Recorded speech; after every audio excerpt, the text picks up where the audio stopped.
Hello everyone, welcome back to my channel. ఈరోజు మన ఛానల్లో ఒక మంచి ఇన్స్టెంట్ స్వీట్ రెసిపీ అండి. ఇంట్లో పచ్చి కొబ్బరి ఎక్కువగా ఉన్నప్పుడు రొటీన్గా చేసుకునే స్వీట్స్లా కాకుండా ఇలా ఒక్కసారి ట్రై చేయండి.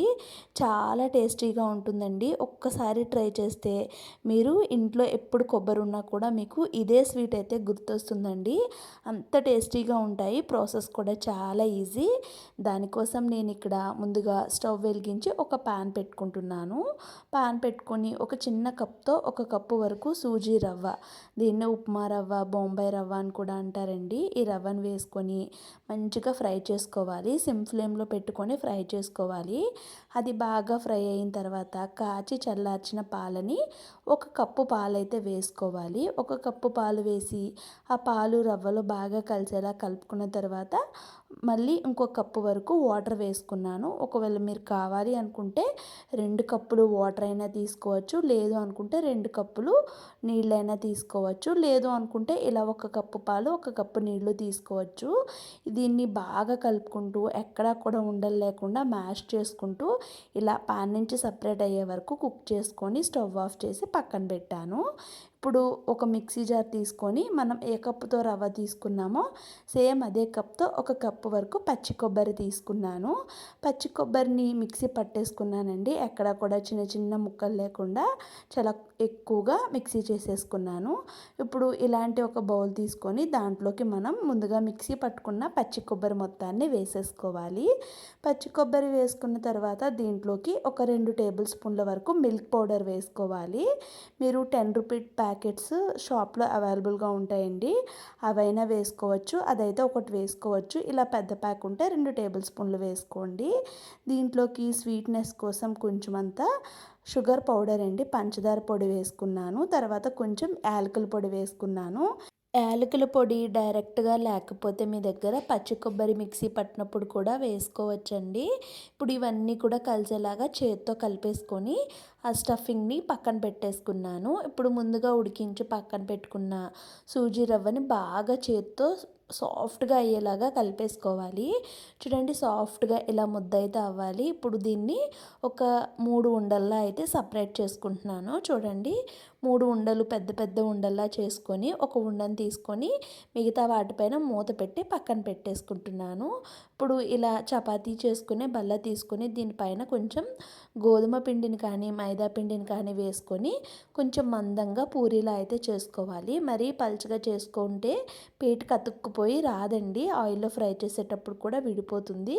కాబట్టి కొంచెం మందంగానే ప్రిపేర్ చేసుకోవాలి. ఇప్పుడు ఇలా రౌండ్గా ప్లాస్టిక్ది ఏదైనా మూత ఉంటుంది కదా, అదైనా తీసుకోవచ్చు. లేదు అనుకుంటే మనకి ఇలాంటి అంచులు షార్ప్గా ఉన్న గ్లాసులు కూడా ఉంటాయండి. మీరు పెద్దగా కావాలి అనుకుంటే పెద్ద దాంతో, లేదు మాకు చిన్నగా కావాలి అనుకుంటే ఇలా చిన్న దాంతో ఇలాగా రౌండ్ షేప్ అనేది మంచిగా తీసుకోవాలి. ఇక్కడ నేను గ్లాస్తో తీసుకుంటున్నాను.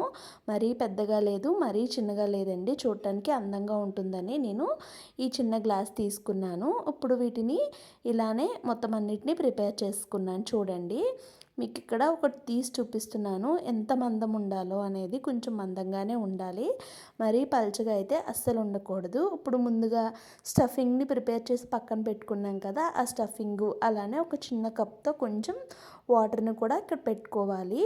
ఇప్పుడు మనం ముందుగా ప్రిపేర్ చేసుకున్న ఇది ఉంది కదండి, దీంట్లోనికి ఇప్పుడు మనం ఈ కోకోనట్ స్టఫింగ్ అండి, కొబ్బరి స్టఫింగ్ ఉంది కదా, దాన్ని పెట్టుకోవాలి. కొబ్బరి మరీ లేతది మరీ ముదరిది కాకుండా మీడియంగా ఉన్నది తీసుకుంటే ఈ కొబ్బరిది చాలా టేస్టీగా ఉంటుందండి. మనం లైట్గా పంచదార వేసాము, అలానే మిల్క్ పౌడర్ వేసాం కాబట్టి టేస్ట్ అయితే సూపర్గా ఉంటుంది. లోపల స్టఫింగ్ ఉత్తుగానే తినేయాలని అనిపిస్తుందండి, అంత టేస్టీగా ఉంటుంది. ఇప్పుడు చివర్లకి మనం కొంచెం వాటర్ని తడుపుకొని ఈ విధంగా మంచి షేప్ని అయితే ప్రిపేర్ చేసుకోవాలి. నేను చెప్పాకంట వీడియోలో చూస్తుంటేనే మీకు క్లియర్గా అర్థమవుతుంది అనుకుంటున్నానండి. ఇక్కడ ఇదే ప్రాసెస్లో మొత్తం అన్నిటిని కూడా ప్రిపేర్ చేసుకున్నాను. నేను తీసుకున్న స్టఫింగ్ అయితే పర్ఫెక్ట్గా సరిపోయిందండి. నేను ఒక చెక్క, కొబ్బరి చెక్క ఉంటుంది కదా, హాఫ్ చెక్క, దాన్ని అయితే తీసుకున్నాను. ఇప్పుడు స్టవ్ వెలిగించి డీప్ ఫ్రై కోసం ఆయిల్ పెట్టుకున్నాను. ఆయిల్ మంచిగా హీట్ అవ్వాలండి. ఆయిల్ మంచిగా హీట్ అయిన తర్వాత మనం ముందుగా ప్రిపేర్ చేసుకున్న వీటినైతే ఆయిల్‌లో వేసేసుకోవాలి. ఆయిల్ మరీ ఎక్కువ హీట్ లేకుండా కొంచెం మీడియం హీట్‌లో ఉండాలి. మీరు తీసుకున్న ప్యాన్‌కి ఎన్నైతే పడతాయి అనుకుంటున్నారో అన్నిటినైతే వేసేసుకోండి. వేసుకొని ఒక సైడ్ కొంచెం కలర్ వచ్చిన తర్వాత ఇంకొక సైడ్‌కైతే టర్న్ చేసుకోండి. ఇక్కడ ఇదే ప్రాసెస్‌లో 2 సైడ్స్ కూడా మంచి గోల్డెన్ కలర్ వచ్చే వరకు ఫ్రై చేసుకోవాలి. 2 సైడ్స్ కూడా మంచి గోల్డెన్ కలర్ వచ్చిన తర్వాత ఇక వీటిని ఆయిల్‌లోంచి అయితే తీసేసుకోవటమే అండి. చూడండి, ఒక సైడ్ ఎక్కువ కలర్, ఒక సైడ్ తక్కువ కలర్‌లా అనిపిస్తున్నాయని నేను ఇంకాస్త ఎక్కువ సేపు అయితే వీటిని ఫ్రై చేసుకున్నాను. ఎక్కడ కూడా మనం పెట్టుకున్న స్టఫింగ్ అనేది ఎక్కడ బయటకి రాలేదు. చాలా చక్కగా వచ్చాయండి. ఇప్పుడు వీటిని పక్కన పెట్టేసుకుంటున్నాను. ఇప్పుడు అన్నీ ఫ్రై చేసుకున్న తర్వాత ఆయిల్ పెట్టుకున్న ప్యాన్‌ని పక్కన పెట్టేసి అదే స్టవ్ పైన వేరొక ప్యాన్ పెట్టుకొని 1½ కప్ వరకు పంచదార, 1 కప్పు వరకు వాటర్ వేసుకోవాలి. ఇక్కడ నేను ముందుగా తీసిందంతా కూడా కరెంట్ పోయిందండి. అందుకే లైటింగ్ అనేది కొంచెం తక్కువగా ఉంది. ఇప్పుడు కరెంట్ అనేది వచ్చింది. అందుకే కొంచెం లైటింగ్ అనేది ఎక్కువగా ఉంది. ఇప్పుడు పంచదార మొత్తం కరిగించుకోవాలి. పంచదార మొత్తం ఇలా కరిగిన తర్వాత దీంట్లోకి ఇలా దంచుకున్న ఒక 4 యాలకులు వేసుకోవాలి. యాలకులు వేసుకొని 1-2 నిమిషాలు అయితే మరిగించుకోవాలండి. బాగా మరిగిన తర్వాత మనకి కొంచెం పాకాన్ని చెక్ చేసుకుంటే లైట్‌గా తీగ ఫామ్ అవుతుందండి. ఇలా తీగ ఫామ్ అయితే కరెక్ట్ పాకం వచ్చినట్టే. ఇప్పుడు ముందుగా ప్రిపేర్ చేసుకున్న ఈ కొబ్బరి స్వీట్ ఏదైతే ఉందో దాని అంతటిని కూడా ఈ షుగర్ సిరప్‌లో వేసుకొని బాగా కలుపుకొని మూత పెట్టి ఒక్క నిమిషం పాటు ఉడికించుకోవాలి. పైన సూజీ రవ్వ చేసాం కదండీ, ఉడికి చక్కగా పాకం అంతా కూడా పీల్చేసుకుంటుంది.